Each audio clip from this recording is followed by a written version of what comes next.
Namo tassa bhagavato arahato samma sambuddhassa. Namo tassa bhagavato arahato samma sambuddhassa. Namo tassa bhagavato arahato samma sambuddhassa. Buddhang namang sanghang namasami.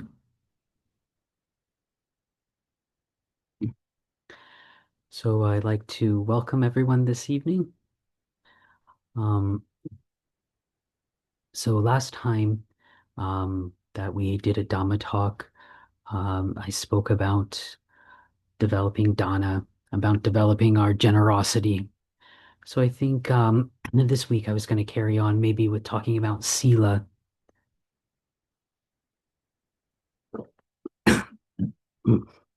maybe specifically talking about right speech. So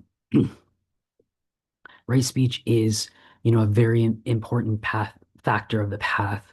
It was a lot of times, we don't necessarily think so much about our speech or the importance behind it. But it was so important that the Buddha gave it a whole factor of the Noble Eightfold Path. So it is something that can be quite big, can be quite important. And as everyone has seen in their lives, speech is something that can really affect us, affect our own lives. So our own speech, the speech of other people. So when I was a kid, there was, kind of a little like I don't know, you call it a nursery rhyme or a little saying that, parents used to teach their kids like sticks and stones can break my bones, but names can never hurt me. But one of the things a lot of us have discovered in life is that actually names can really hurt you. And a lot of times they can hurt a lot more than the sticks and stones. So so speech becomes is actually this very important part of our practice and of just our overall lives. If we want to really live better lives and avoid a lot of the stress, the suffering, the dukkha, and all the turmoil that bad speech can create, if we want to avoid all that, we really have to work on developing some right speech. So, um, but just to preface, just kind of to begin with, that's a lot of times when people come and approach right speech and start thinking about right speech and like the way that, as a Buddhist or someone practicing Dhamma, we should be speaking. A lot of times there's this feeling that it means like I've got to make everyone happy with what I say. I don't want to say anything that hurts anyone or offends anyone or is just unpleasing to other people to hear. So sometimes we can really approach it with this almost like very much like a people pleasing approach to right speech. And that's not actually correct. So no matter how beautiful and perfect our speech is, we're at some point someone's not going to like what we say. And so there's the in the Dhammapada, there's this really great quote where and I quote it often, where this layman Atula is gone to see the Buddha, and the Buddha tells him gives him this teaching. He says, like, "Oh, Atula, it's been this way since ancient times. Those who say nothing are criticized. Those who speak a lot are criticized. And those who speak the right amount are criticized. Everyone's criticized. So it's just one thing that even if we really perfect our speech, we really get it right, we're not going to make everyone happy. At some point, someone's going to dislike what we say. The Buddha was criticized. We'll all be criticized. So it's important for us not to approach it just from the idea of I want to people please. Um, but but the Buddha did lay down a lot of teachings about right speech and a lot of criteria so that we can learn how to get our speech right. A lot of times, also when people approach right speech, they think it just covers not lying, and because when in the five precepts, the precept about speech is to avoid false speech, to avoid lying, telling intentional lies. And this is part of right speech, but it's not all of right speech. So it's important to know that the five precepts, these aren't, these are like a bare minimum. This is like a base uh, level of sila, of morality, of our conduct that we should be keeping as a base level. And we should always be striving to, try to do better and go above and beyond that. So, there's a precept against killing. So that doesn't mean, any bodily action outside of killing is okay, that it's okay for you to hit people or stuff like that. Of course it's not, so the not killing is the base level, the very lowest. And it is with speech too, is avoiding falsehoods is the very low base minimum. But when I was staying with Lumpur Biek, um, there was this one time, there were some of the lay women who were living in the monastery. One in particular had really gotten into some really um, unskillful speech and wrong speech. So she had become very gossipy, very malicious, very backbiting with her speech, spreading rumors about people. And Lumpur Biek gave a Dhamma talk about this. And it was by far the most fierce Dhamma talk Lumpur Biek ever gave while I was there. And he was saying exactly this. He said, you think right speech. He gave it to the general, all the lay people and all the monks at once, and didn't name names, but everyone who was there kind of knew what was going on. And he said, yeah, you think that right speech is just not lying. But actually, when we chant the Noble Eightfold Path, there's a lot, and we start chanting about speech, there's a lot more factors to it than not lying. And so it covers to avoid false speech, but to avoid harsh speech, to avoid malicious speech, to avoid idle chatter. So it's important to remember these, when we're uh, when we're trying to develop our right speech. So of course, we know that telling lies is wrong, intentionally telling lies, and that's really important here is to remember that this is intentional. These are very much our intentional speech. So when you're avoiding telling intentional lies, um, it doesn't mean to get hard on yourself or come down on yourself if something comes out wrong and it's not intended to be a lie. So if you were to ask, oh, Ajahn Nando, how many people came this morning? And I was to say, oh, I think there was like 20 people came, but it turned out there was 12. I just, didn't count or didn't know. I just got the number wrong. Or if you were like, oh, Ajahn Nando, what day is it today? I was like, oh, I think it's January 4th. And I just had no idea and just got it completely wrong. That's not an intentional lie. So that's completely fine. It's just I was wrong. But it has to be actually really that intentional telling a lie. And we can all see how much problem this creates in our lives. I remember there was this saying, you have to tell 1,000 lies to cover for one lie you've told. And so it happens in life. You start telling lies, you start telling falsehoods.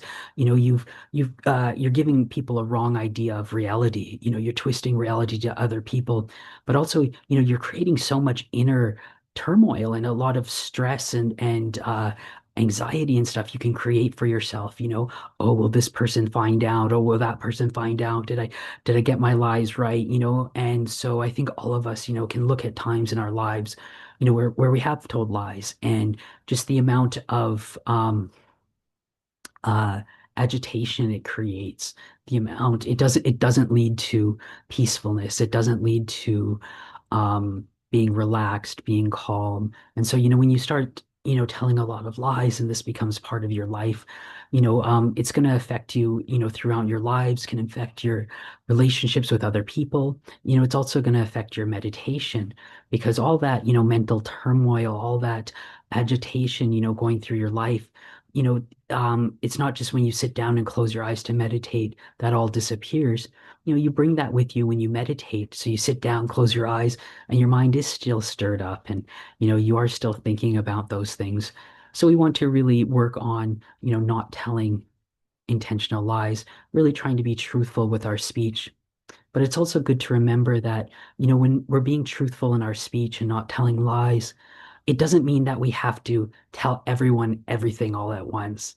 So I remember when I was a kid, there was this Jim Carrey movie, and it was called Liar, Liar.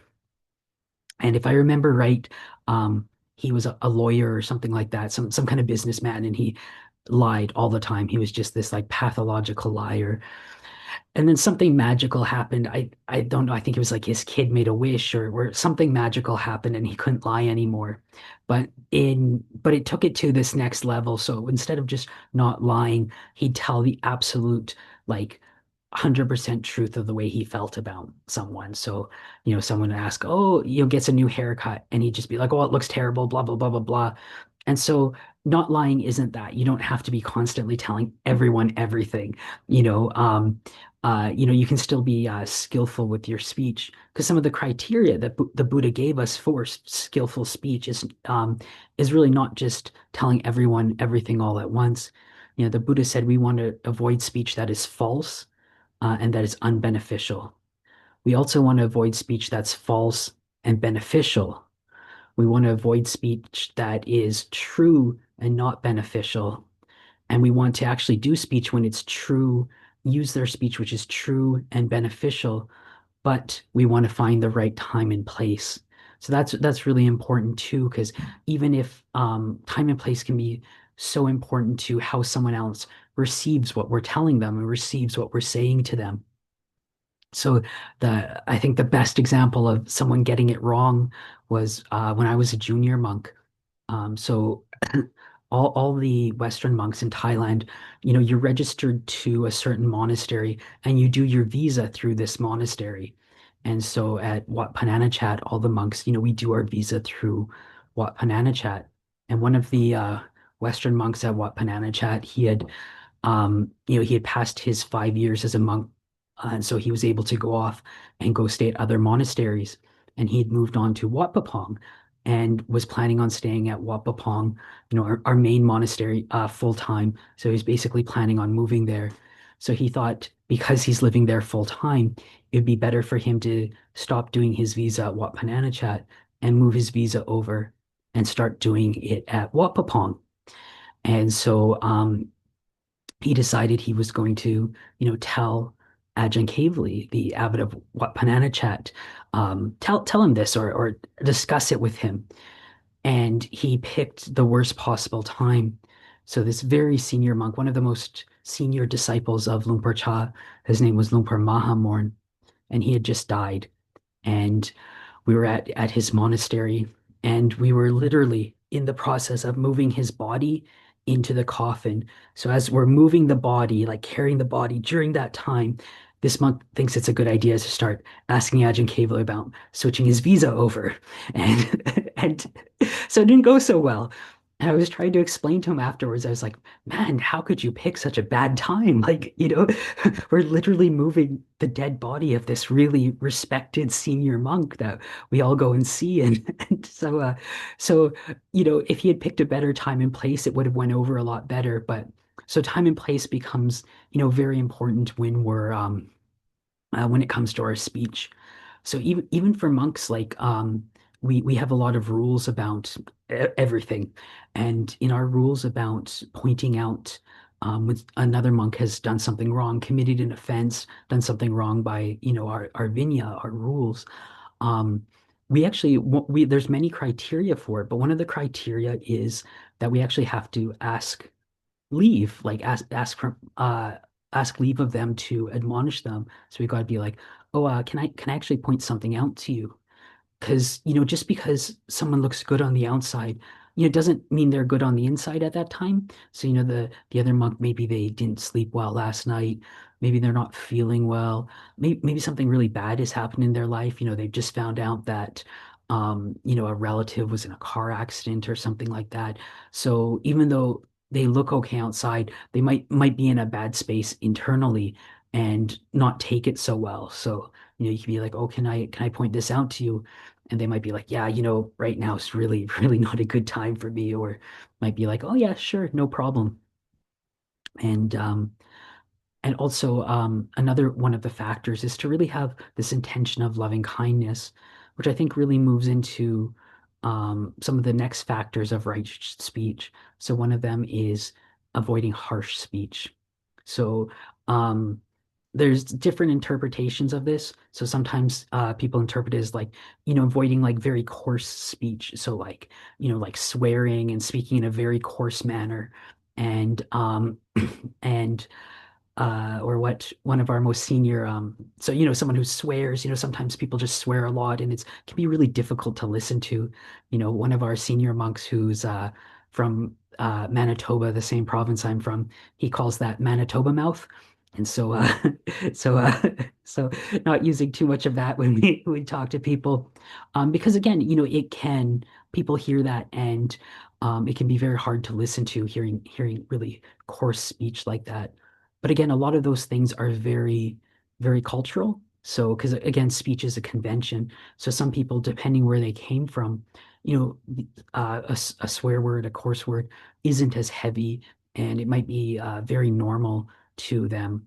But the other interpretation of harsh speech is, being very like blunt and forward with the way you speak. You say something in a very harsh way, very direct way. So I think a lot of this is, you get into those people, and I know it's something I bring up a lot is the those I tell it like it is people. And these people who will tell you like something very blunt, very harsh, right to your face, with all the subtlety of a sledgehammer, and they'll be like, "Oh, Nando, you're fat." And it's like, "Oh, ouch." And and a lot of times when people, do that and speak harshly like that, I think there's a sometimes they just use the excuse as, that's how it is. I just tell it how it is. That's how I am. I'm just being really honest. And with sometimes in some people it is, especially if maybe they have, as far as I understand, sometimes certain types of autism or neurodivergences, that's part of their characters being very direct like that. So that, again, that's not being intentionally harsh, but with most people who do speak like that, I think it's either just, they're not being honest with themselves about their intention, or they're not being honest with other people about their intention. And a lot of times, it is being very harsh just to put someone else down, to say something biting, cutting, to intentionally offensive to someone else, and try to hide it under that. So I think that's where we really have to be honest with ourselves with our intention, when we speak to other people. And the next one is, malicious speech. And we've all been on the receiving side of this at some point in our lives, and we know how hurtful and damaging that real malicious speech can be. So it's really important for us to, try to avoid using malicious speech. Try to, when we speak to people, try to use loving kindness in how we speak to them, and avoid doing stuff like gossiping, and stuff like that too, because it's always said that gossip hurts everyone involved, because a lot of time the things aren't true. And that really also comes under the next factor, is this avoiding idle chatter. So it can be anywhere from just talking about things that aren't really connected to the goal, which are kind of a waste of time. But you can also see it as, that time when you start chatting with people, I guess to the point you're just talking for talking, and just like for the sake of talking. And sometimes it just goes on, can go on for hours, and you're really talking about nothing. You just want to kind of fill that dead air. And one of the things that, can happen when you do this is you really lose your mindfulness, and you just, again, just trying to fill dead air, trying to fill the time, and you lose your mindfulness, and you start saying things that aren't helpful, or you start saying things you shouldn't have said. It can lead to false speech, can lead to accidentally telling a secret, or, there's all these things. So it can be really, really detrimental. And again, it can really lead to, stuff like gossiping, and which can be, very hurtful to a lot of other people. And everyone's done it at some point in their life, done a bit of gossiping, and everyone's been on the receiving end of some of that gossiping. But unfortunately, what happens is a lot of times it can, really either tell information that that person didn't want other people to know, or it can really give like false information and spread like a false story, false rumor about someone. I remember one time, well, about 10 years ago, I was on the receiving end of this. So I'd been living with Lumpur Biek. I was living with Lumpur Biek at the time, and everything in life was going great. Everything was great. Happy being a monk. Practice is going really well. And my parents came to visit, and so I took my parents to, um, took them to a few places, but one of them I took them to Wat Mopjon to see Ajahn Nando. And because I had lived there before, I'm friends with all the monks there.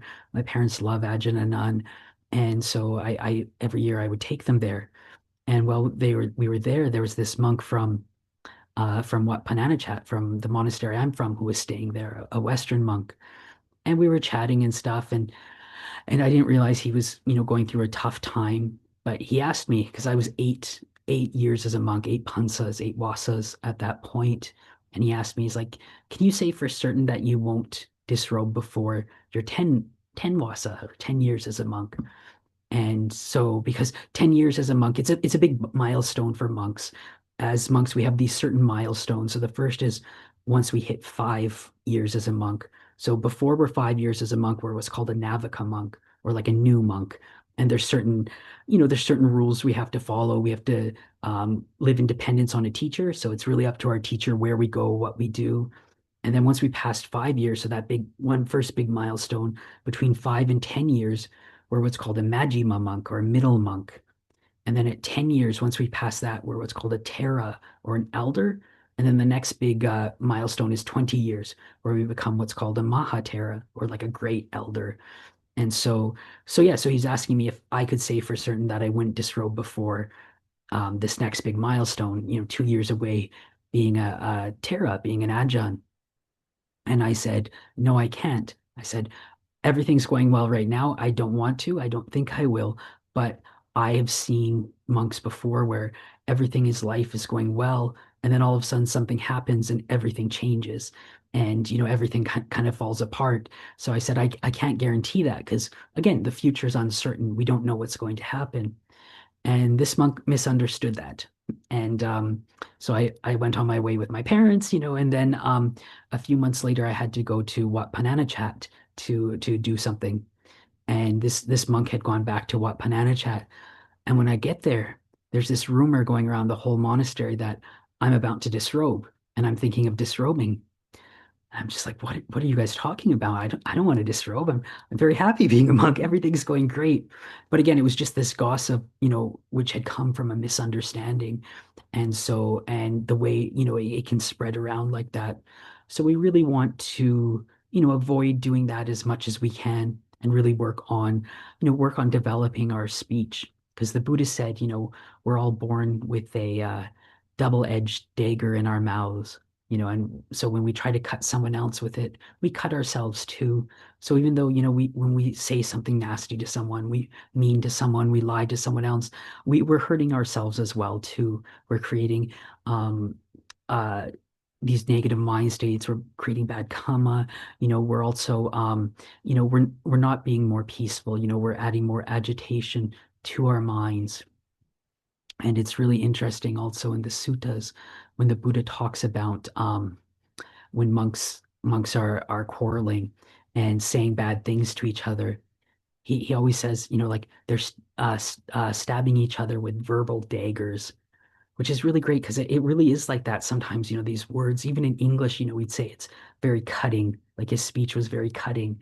Yeah, it can feel like that, these little cuts, and it can be very harmful. So it's very important for us to work on developing our speech and really putting effort into it. But it's another one of these things where we're all going to be coming into it differently. So some of us, will have like just more ingrained right speech. It's more, we've maybe practiced more in the past or we've really developed more. And so it's easier. So like I've met some monks who, even before they ordained as monks, when they were lay people, they couldn't tell a lie to save their lives, right? They just, it's just, they're so sweet and kind and like, lying is just something they couldn't do, or they just could never like talk badly and gossip about someone behind their back. That's just not their character. And then you meet other people who, aren't quite like that. And, like some people I've met who are absolute pathological liars or are just absolutely you know, to not lie takes effort or to practice right speech really takes a lot of effort, and they have to practice with that. But again, the more we practice it, the more we're changing the way we think, we're changing our habits. Because a lot of times we've been so habituated to speak in one way, and we've been doing it for so long that takes, again, like all these other things in our practice, it takes some time to undo that and to really change the way we speak. So it's not going to be one of those things where we just like make this decision on the spot. Okay, I'm never going to say anything bad. We can make that intention, that's good, but there's going to be times when it just slips. And so it's important in those times not to get too hard on ourselves, not to really beat ourselves up over it, and just understand, okay, I made a mistake. Let's try harder. Let's look at why I made that mistake, and let's just go back and try some more. So I would like to offer this to everyone as a bit of a reflection on speech for this evening.